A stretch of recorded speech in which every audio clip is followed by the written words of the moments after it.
যে 6টা জনগোষ্ঠী 6 মাহৰ ভিতৰত জনজাতিকৰণ হ'ব।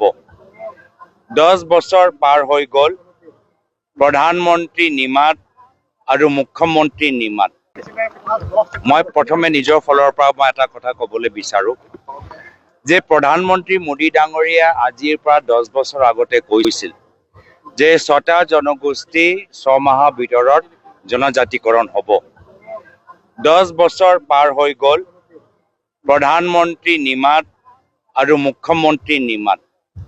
ৰাইজ এতিয়া উত্তেজিত হৈছে। তিনিচুকীয়াত হাজাৰ হাজাৰ মৰাণ জনগোষ্ঠীৰ ল'ৰা ছোৱালীবোৰ ওলাই আহিছে, মটক জনগোষ্ঠী ওলাই আহিছে। গোলকগঞ্জত আমাৰ কোচ ৰাজবংশীসকল ওলাই আহিছে। এই সময়ত চৰকাৰে তেওঁলোকৰ লগত বহিব লাগিছে, তেওঁলোকক বুজাব লাগিছে যে কিয় তেওঁলোকে 10টা বছৰ কেন্দ্ৰত আৰু ৰাজ্যত থকা স্বত্বেও তেওঁলোকে জনজাতিকৰণ কৰিব নোৱাৰিলে, কিয় বিফল হ'ল, কিয় মিছা কথা ক'লে, কিয় মিছা কথা কৰিলে।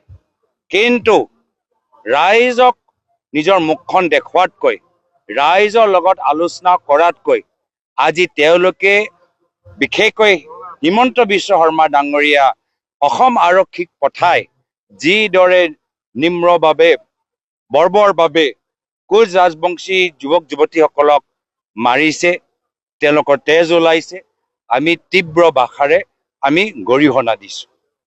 আজি প্ৰধানমন্ত্ৰী মোদী ডাঙৰীয়াক আমি সুধিবলৈ বিচাৰিছোঁ